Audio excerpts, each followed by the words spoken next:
गले में रुद्राक्ष की माला, माथे पर त्रिपुंड और संतों जैसी बातें, लेकिन अंदर से एक शैतान शख्स। दिल्ली के एक नामी आश्रम में एक ऐसा बाबा जिसने मासूम छात्राओं की जिंदगी को नर्क बना दिया, जिसका नाम है स्वामी चैतन्यानंद सरस्वती उर्फ पार्थ सारथी, जो अब दिल्ली पुलिस का मोस्ट वांटेड बन गया है और फरार है। आइए इस घिनौने सच को उजागर करते हैं और जानते हैं कि आखिर क्यों बार बार बाबाओं पर लगते हैं ऐसे संगीन आरोप और कौन कौन से वो बाबा है जो पहले भी यौन शोषण के चलते चर्चा में आए हैं।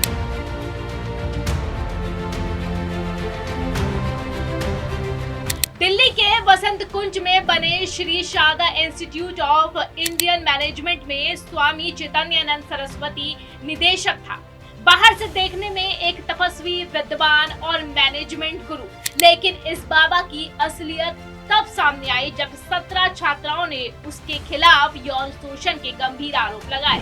ये छात्राएं आर्थिक रूप से कमजोर वर्ग यानी EWS से थी, जो स्कॉलरशिप पर PGDM कोर्स कर रही थी। इनका कहना है कि स्वामी इन्हें अश्लील मैसेज भेजता था, गंदी भाषा का इस्तेमाल करता था और शारीरिक छेड़छाड़ तक करता था।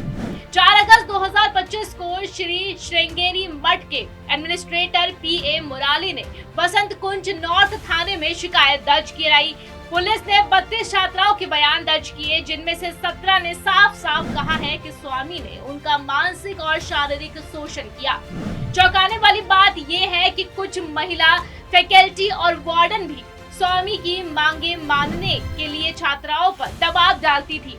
विरोध करने पर डिग्री रोकने और फेल करने तक की धमकी दी जाती। पुलिस ने BNS की धारा 75(2), 79 और 351(2) के तहत मामला दर्ज किया है। जांच में एक और सनसनीखेज खुलासा हुआ। स्वामी की वोल्वो कार पर फर्जी डिप्लोमेटिक नंबर प्लेट 39UN1 लगी थी, जिसे पुलिस ने जब्त कर लिया। CCTV फुटेज और हार्ड डिस्क को फॉरेंसिक जांच के लिए भेज दिया गया है। 16 छात्राओं के बयान पटियाला हाउस कोर्ट में दर्ज हो चुके हैं, लेकिन स्वामी चैतन्यानंद फरार है। उसकी आखिरी लोकेशन आगरा के पास मिली और दिल्ली पुलिस की टीमें उसकी तलाश में दिन रात छापेमारी भी कर रही है। आपको बता दें कि ये पहली बार नहीं है जब किसी बाबा पर ऐसे घिनौने आरोप लगे हैं।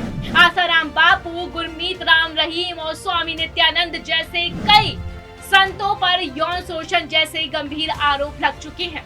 आइए जरा एक बार जान लेते हैं कि और कौन कौन से बाबा हैं जो इस काली करतूत में फंसे हैं। यौन शोषण के इल्जामों में फंसे ये बाबा। आसाराम बापू, आरोप नाबालिग लड़की से बलात्कार। सूरत की 2 बहनों ने भी शोषण का इल्जाम इन पर लगाया। बवाल 2013 में जोधपुर में नाबालिग से दुष्कर्म केस सामने आया। सजा की बात करें तो 2018 में उम्र कैद की सजा हुई, जोधपुर जेल में बंद है। गुरमीत राम रहीम, आरोप डेरा सच्चा सौदा में 2 महिलाओं से दुष्कर्म किया। बवाल 2002 में गुमनाम पत्र ने पोल खोली। 2017 में केस पक्का हुआ। सजा 20 साल की जेल हुई और रोहतक जेल में ये बंद है। स्वामी नित्यानंद, आरोप दुष्कर्म और यौन शोषण। 2010 में एक अभिनेत्री ने शिकायत दर्ज कराई थी।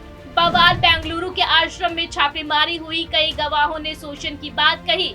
सजा 2010 से फरार है। गुजरात में 2019 में फिर पकड़ा गया, लेकिन जमानत पर रिहा है। अभी कैलाशा नाम का देश चलाने का ये दावा करता है। इन बाबाओं ने भक्तों का भरोसा तोड़ा और आस्था के नाम पर अपने काले कारनामों को छिपाया। लोग आस्था में डूबकर इन ढोंगियों पर आसानी से भरोसा कर लेते हैं और इनका शिकार बन जाते हैं। लेकिन सवाल ये है कि आखिर क्यों बार बार बाबाओं पर ऐसे आरोप लगते हैं। लोग मुश्किल वक्त में बाबाओं पर भरोसा करते हैं और यही भरोसा इन ढोंगी बाबाओं का हथियार बन जाता है। स्वामी चैतन्यानंद ने भी लड़कियों को डराकर उनका शोषण किया और फर्जी रसूख दिखाने के लिए डिप्लोमेटिक नंबर प्लेट तक अपनी गाड़ी में लगवाई। श्रृंगेरी शारदा पीठ ने साफ किया है कि स्वामी चैतन्यानंद के कृत्य अवैध और अनुचित हैं। संस्था ने उससे सारे संबंध तोड़ लिए हैं और पुलिस जांच में पूरा सहयोग कर रहा है।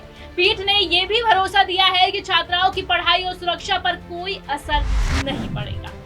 शिक्षा के मंदिर को हवस का अड्डा बनाने वाले इस बाबा की तलाश जारी है, लेकिन ये मामला हमें फिर याद दिलाता है कि आस्था के नाम पर अंधविश्वास और शोषण का जाल बिछाने वालों से सावधान रहने की जरूरत है। दिल्ली पुलिस का कहना है कि स्वामी चैतन्यानंद को जल्द पकड़ लिया जाएगा। ये मामला हमें सिखाता है कि आस्था के नाम पर हर किसी पर आंख मूंद कर भरोसा नहीं करना चाहिए।